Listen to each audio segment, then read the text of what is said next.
Halo, perkenalkan saya Surmayanti. Saya dosen Prodi Kebidanan Fakultas Kesehatan Universitas Patria Arta. Pada kesempatan kali ini, saya akan memaparkan mata kuliah yang saya ampuh di program studi kebidanan Fakultas Kesehatan Universitas Patria Arta. Mata kuliah yang saya ampuh adalah mata kuliah persalinan dan bayi baru lahir atau ASKEP 2 persalinan. Mata kuliah ASKEP 2 persalinan ini merupakan salah satu mata kuliah inti di program studi kebidanan Fakultas Kesehatan Universitas Patria Arta. Mata kuliah ASKEP 2 ini mempunyai bobot 5 SKS, di mana terdiri dari teori 3 SKS dan 2 SKS untuk praktikum. Adapun deskripsi daripada mata kuliah asuhan kebidanan 2 persalinan yaitu memberikan kemampuan kepada mahasiswa untuk memberikan asuhan persalinan pada ibu bersalin normal dan bayi baru lahir 1 jam setelah persalinan berdasarkan pengetahuan, sikap, dan keterampilan serta hasil evidence based menggunakan pendekatan manajemen kebidanan berfokus pada upaya preventif dan promotif, deteksi dini komplikasi, penanganan kegawat daruratan, dan pendokumentasiannya. Adapun capaian pembelajaran mata kuliah pada asuhan kebidanan 2 persalinan yaitu yang pertama adalah menguasai konsep dasar persalinan dan faktor-faktor persalinan, kemudian menjelaskan perubahan fisiologis dan psikologis pada ibu bersalin kala 1, 2, 3, dan 4. Selanjutnya menjelaskan kebutuhan dasar pada ibu bersalin pada kala 1, 2, 3, dan 4. Kemudian melakukan pertolongan persalinan normal, kemudian melakukan deteksi dini kegawat daruratan, komplikasi, dan penanganan awal kegawat daruratan, penyulit, komplikasi yang terjadi dalam skala 1, 2, 3, dan 4. Kemudian selanjutnya melakukan deteksi dini kegawat daruratan, komplikasi, dan penanganan awal pada kegawat daruratan, penyulit, komplikasi yang terjadi pada bayi lahir 1 jam, dan melakukan dokumentasi asuhan kebidanan dalam persalinan.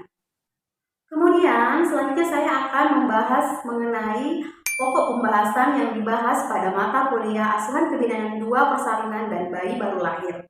Yang pertama adalah konsep dasar persalinan, kemudian faktor-faktor yang mempengaruhi persalinan, kemudian kebutuhan dasar pada persalinan kala 1, 2, 3, dan 4. Selanjutnya asuhan kebidanan pada kala 1, 2, 3, dan 4. Selanjutnya pengisian dan implementasi kartograf. Kemudian asuhan kebidanan pada bayi baru lahir 1 jam. Kemudian pertolongan persalinan normal, deteksi dini komplikasi kegawat daruratan, penanganan awal kegawat daruratan, penyulit, komplikasi yang terjadi dalam kala 1, 2, 3, dan 4. Kemudian, deteksi dini kegawat daruratan, komplikasi, dan penanganan awal pada kegawat daruratan, komplikasi yang terjadi pada bayi baru lahir, asuhan kebidanan ibu bersalin, dan pendokumentasian hasil asuhan kebidanan pada bayi baru lahir, konsep dan sistem rujukan pada kegawat daruratan maternal dan prenatal pada masa persalinan, dan yang terakhir adalah melakukan observasi asuhan persalinan dan bayi baru lahir di dalam praktik pendekatan continuity of care dalam pemecahan masalah. Selanjutnya, dalam proses perkuliahan saya menggunakan dengan 3 metode. Yang pertama ceramah, kemudian diskusi kelompok, dan yang terakhir adalah demonstrasi atau simulasi. Dalam pembelajaran, baik itu secara materi maupun praktik, saya selalu menggunakan referensi-referensi terkini. Kemudian saya juga menggunakan jurnal-jurnal yang terkait dengan mata kuliah asuhan kebidanan 2 persalinan. Adapun media pembelajaran yang saya gunakan pada saat perkuliahan yaitu dengan menggunakan PowerPoint atau slide. Kemudian media pembelajaran selanjutnya pada saat praktikum yaitu dengan menggunakan daftar tilik atau modul pembelajaran, di mana modul ini memuat tentang keterampilan asuhan kebidanan persalinan dan bayi baru lahir. Metode pembelajaran selanjutnya yaitu diskusi kelompok dan demonstrasi. Di sini saya menggunakan keaktifan belajar dengan menerapkan diskusi di kelas. Hal ini bertujuan agar mahasiswa dapat terlatih dalam pola pikir serta menganalisis kasus yang berkaitan dengan materi asuhan kebidanan 2 persalinan. Kemudian, sebelum saya memulai pembelajaran, biasanya saya akan melakukan review terlebih dahulu. Hal ini bertujuan agar mahasiswa dapat lebih memahami mengenai pembelajaran sebelumnya. Selama masa pandemi, program studi kebidanan melakukan perkuliahan baik secara daring maupun luring. Untuk daring sendiri, saya menggunakan media WhatsApp Group dan juga Zoom Meeting. Untuk evaluasi sendiri, biasanya pada saat di awal perkuliahan, saya menampilkan RPS terlebih dahulu. Di sini, saya melakukan kontrak perkuliahan dengan mahasiswa. Kemudian, terdapat presentasi penilaian selama proses pembelajaran berlangsung, sehingga nantinya mahasiswa dapat memiliki strategi untuk mencapai nilai yang tinggi sesuai dengan presentasi penilaian yang saya paparkan.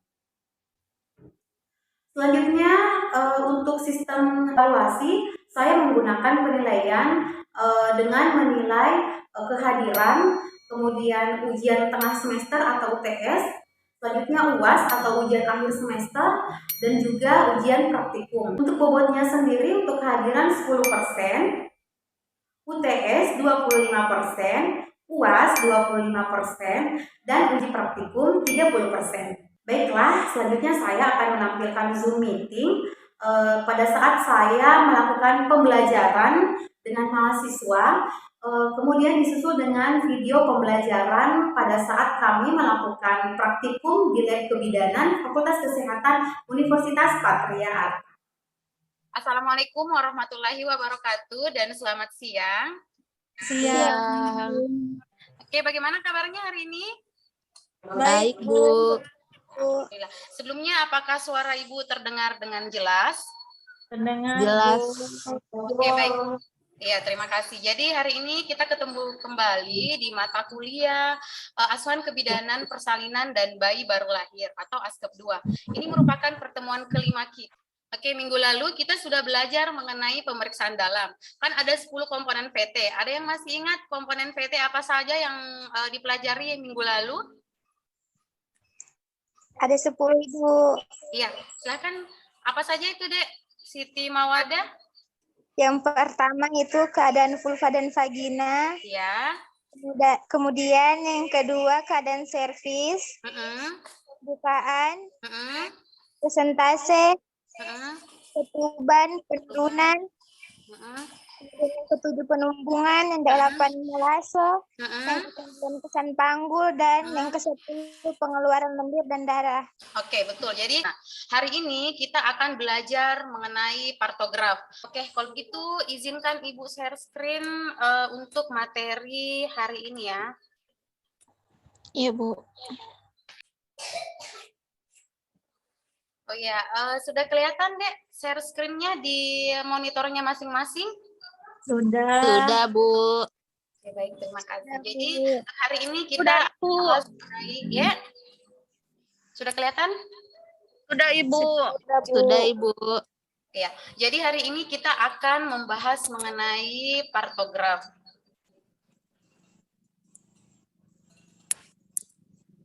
Nah, jadi partograf itu sendiri adalah alat untuk mencatat informasi berdasarkan observasi dan anamnesis dan pemeriksaan fisik ibu dalam persalinan dan sangat penting khususnya untuk membuat keputusan klinik selama kala 1 persalinan.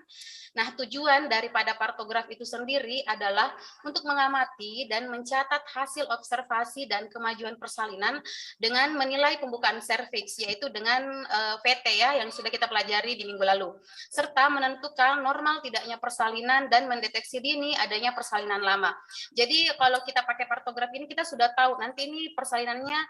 Nah, adapun indikasi dari partograf itu sendiri adalah digunakan untuk semua ibu, tapi ibunya harus dalam fase aktif kala 1. Masih ingat kala 1 itu kan terbagi menjadi dua fase, yaitu fase apa, Dek? Laten sama aktif. Betul, fase laten dan fase aktif. Khusus fase laten itu kan mulai dari pembukaan 0 sampai pembukaan berapa lagi? Tiga. Ya, pembukaan 3 cm. Jadi kalau fase laten, ibunya masih dia sudah kelas 1 dan masih fase laten, dia pendokumentasian kartografi, dia belum dimasukkan ke dalam kartograf ini. Pencacatannya boleh dilakukan di luar daripada kartograf. Nah, kemudian ini juga dikhususkan bisa juga dipakai di selama masa persalinan dan kelahiran di semua tempat seperti rumah sakit, puskesmas, bidan praktek mandiri dan sebagainya, ya. Nah, kemudian ini adalah bagian daripada kartograf ini, tampak depan dan tampak belakangnya si kartograf ini. Ini juga filenya sudah Ibu kirimkan ya semalam di WhatsApp grup. Jadi saya yakin ini kan saya tadi malam sudah suruh print toh. Ya, Bu. Jadi saya kalian sudah penampakan kartografnya. Bu. Oh iya. Oke, kita bahas satu-satu dari lembaran kartograf ini. Jadi yang pertama itu lembaran depan bagian kartograf. Oke, sudah kelihatan ya? Nah, jadi ini adalah merupakan bisa dibilang identitas ya.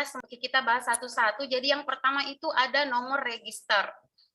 Jadi bisa dilihat kartografnya ya yang sudah di print semalam.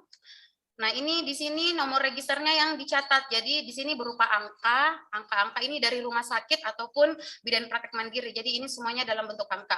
Sama dengan kotak di bawahnya, ini juga nanti ditulisnya itu dalam bentuk angka. Kemudian di samping kanannya itu ada identitas pasangan suami dan istri. Jadi adik-adik di sini nanti cantumkan nama ibunya dan nama suaminya siapa. Nah, biasanya karena kita masih dalam pembelajaran, biasanya kita tuliskan di sini hanya inisial saja, misalnya Nyonya Y, Tuan A, dan seterusnya. Jadi biasanya kalau masih pembelajaran kita tulisnya inisial saja. Kemudian usianya taruh di sini. Kemudian di sini dituliskan grafitnya, partusnya sudah berapa kali dan apakah ibunya sudah pernah abortus atau tidak. Jadi GPA-nya itu dituliskan di sini ya. Nanti di belakang nanti ada contoh soal. Kemudian usia kehamilan atau gestasinya dimasukkan di sini. Nah, khusus di bawah ini adalah ibunya masuk di rumah sakitnya tanggal berapa. Jadi dicantumkan di sini dan jam berapa. Jadi yang jam ini bukan jam VT ya, tapi jam pada saat ibunya masuk rumah sakit. Kemudian jamnya dituliskan di sini. Kemudian di bagian mulas sejak pukul ini ditanyakan juga, Ibu kapan Ibu merasakan sakit, misalnya sakit perut tembus ke belakang itu pada saat jam berapa. Kemudian alamatnya ditaruh di sini. Kayaknya kalau untuk identitas kayaknya cukup gampang ya. Iya, Bu.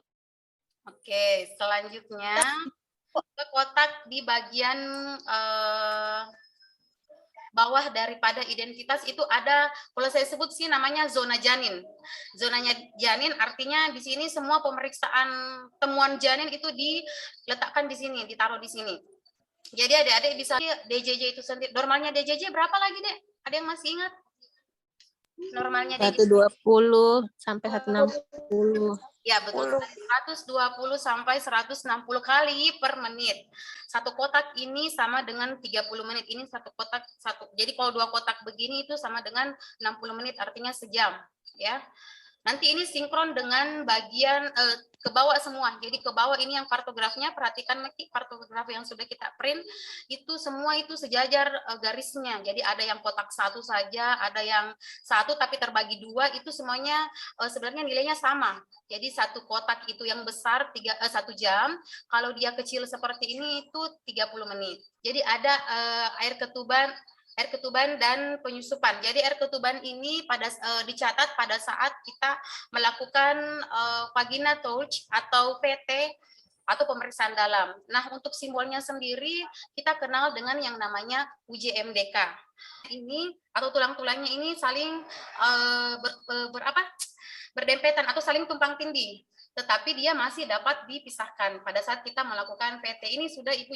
Nah, selanjutnya ini adalah zonanya si Ibu. Zonanya si Ibu artinya semua pemeriksaan yang dilakukan pada Ibu itu dimasukkan di sini. Salah satunya tadi Nah, di kemajuan persalinan ini adik-adik bisa lihat di situ ada kotak garis waspada dan garis bertindak. Nah, kita lihat dulu di bagian samping dari kotak si partografnya ini. Kalau ini jelas ya, Dek, kelihatan di laptop tak atau di HP tak? Jelas, Ibu. Ya, jelas ya. Semangat dong, semangat. Semangat, Bu, 45. Semangat, Bu. Bu. Nah, di situ ada dilatasi serviks atau pembukaan. Nah, untuk simbolnya sendiri yaitu tandanya X. Nah, di sini yang 0 sampai 10 ini sama dengan pembukaan ya. Jadi ini pembukaan 0 sampai pembukaan 10 itu simbolnya X. Kemudian ada yang namanya penurunan kepala janin. Untuk penurunan kepala janin itu simbolnya adalah 0. Dan kalau misalnya bokong itu simbolnya adalah W. Tapi karena ini persalinan normal ya, jadi kita pakai simbol yang 0. Kemudian pembukaan ini dilakukan atau penilaian pembukaan serviks ini dilakukan setiap 4 jam atau bila ada indikasi. Kemudian tanda pembukaan serviks tadi dilakukan pertama kali selama kala 1 fase aktif di garis waspada. Jadi pertama kali kita meletakkan si X-nya itu atau tanda dilatasi serviksnya itu harus selalu menyentuh garis waspada. Jadi pada saat kita nanti taruh misalnya pembukaan 5, taruhnya itu di sini di bagian, pokoknya sentuh ke garis waspada ini, jangan di pinggir sekali di dekatnya angka 5, tidak seperti itu. Sebentar saya kasih contoh ya. Nah, selanjutnya penurunan kepala. Penurunan kepala ini tadi tandanya 0, kemajuan pembukaan umumnya diikuti dengan penurunan bagian terbawah janin. Jadi pasti pada saat kita melakukan penilaian pembukaan, pasti otomatis penurunan kepala juga ikut terjawab. Nah, selanjutnya ini ada garis waspada dan garis bertindak. Nah, garis waspada tadi seperti saya bilang, kalau pertama kali meletakkan si X itu harus selalu menyentuh garis waspada. Oke, selanjutnya masih di bawah garis daripada kotak daripada si garis waspada atau pembukaan serviks ada kolom kontraksi. Jadi kolom jam dan waktu dulu ya, jam dan waktu. Jadi jam dan waktu itu yang ini tadi saya jelaskan yang di awal itu yang satu kotak kecil itu 30 menit dan satu kotak besar ini 1 jam. Jadi inilah maksudnya. Jadi ini mereka itu saling sinkronisasi. Jadi saling sama-sama garisnya dari atas ke bawah itu sama, tegak lurus. Jadi mereka sama waktunya 30 menit dan 1 jam. Jadi kalau yang kecil ini 30 menit, yang besar ini 1 jam. Kalau bingung bertanya ya. Nah, selanjutnya ada bagian kontraksi. Nah, kontraksi ini untuk simbolnya bisa dilihat di bagian pinggir partograf. Nah, kalau kontraksinya kurang daripada 20 menit, itu simbolnya itu si kotak-kotak ini. Kotak-kotak kecil. Kalau kontraksinya atau hisnya pada saat kita raba selama 10 menit, durasinya 20-40 detik, berarti simbolnya itu arsir. Selanjutnya, kalau kotak-kotak penuh itu, kalau misalnya kita periksa dalam 10 menit kontraksinya itu durasinya lebih dari 40 detik. Jadi, kan sudah dipelajari itu cara memeriksa kontraksi itu yang seperti apa. Jadi sudah dipelajari di. Nah, sekarang kita masuk ke lembar belakang partograf. Nah, untuk lembar belakang partograf ini merupakan kesimpulan dari kala 1, 2, 3 sampai dengan 4. Masih ingat sih, Dek, kala 2 itu yang mana, kala 3 itu yang mana, kala 4 yang mana? Ada yang masih ingat? Kalau kala 1 kan tadi kala pembukaan. Mulai dari pembukaan 0 sampai pembukaan 10 cm. Kalau kala 2 dimulai dari mana lagi? Kala 2 pembukaan lengkap, Ibu, sampai dengan bayi lahir. Iya, dari pembukaan lengkap sampai dengan bayi lahir. Kalau kala 3? Kala 3 itu bayi lahir sampai dengan pengeluaran plasenta. Iya, bayi lahir sampai dengan pengeluaran plasenta. Kala 4? pengeluaran plasenta sampai dengan 2 jam postpartum, Bu. Iya, sampai dengan 2 jam postpartum. Jadi itu semuanya dirangkum di bagian lembaran belakang partograf. Nah, untuk bagian atasnya saya yakin kalian sudah paham ini tanggal berapa, kemudian nama bidannya siapa. Nah, untuk nomor 5 dan nomor 8 ini jawabannya cukup dilingkari saja dan tergantung dari lokasi. Kemudian kelas 1 tadi untuk nomor 10 jawabannya dilingkari. Jadi kalau misalnya maaf untuk nomor 9 ya, salah ketik sini. Untuk nomor 9 itu kan pertanyaannya apakah partograf melewati garis waspada atau tidak.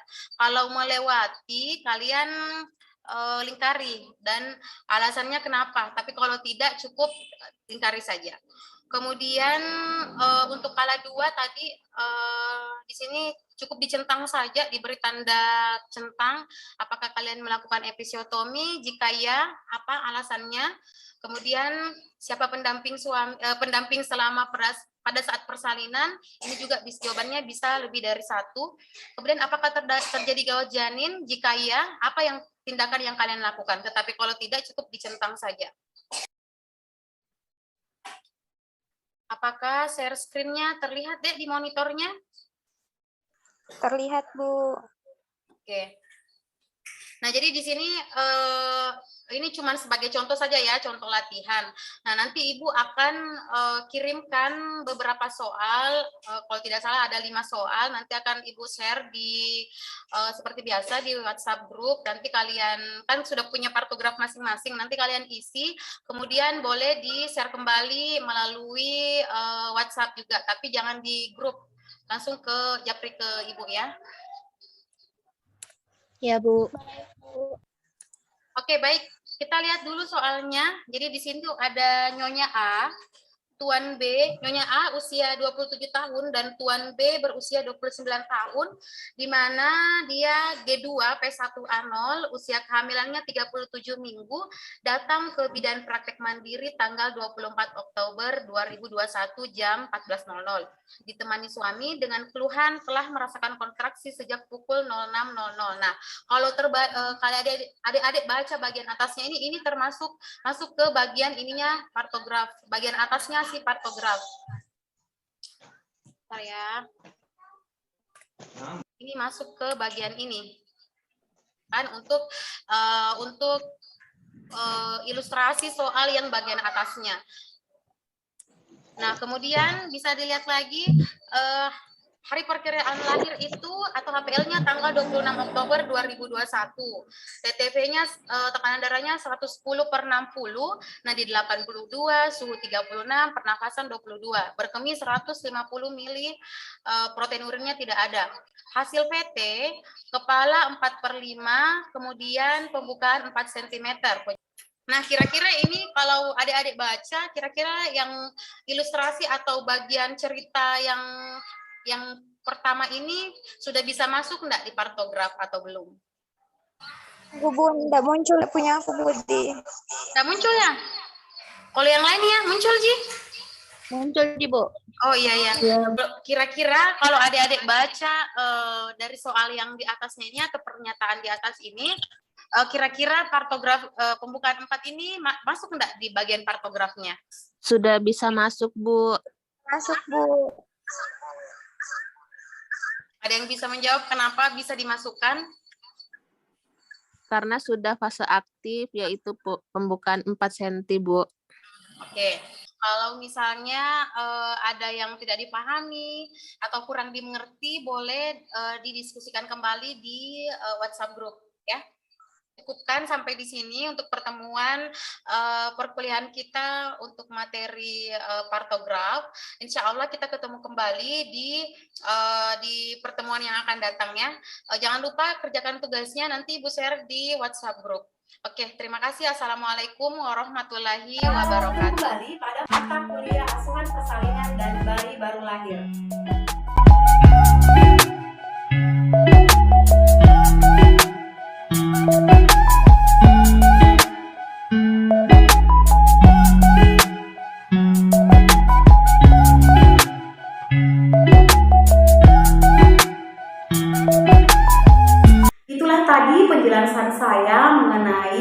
kuliah yang saya ampu di program studi kebidanan Fakultas Kesehatan Universitas Patria Arta.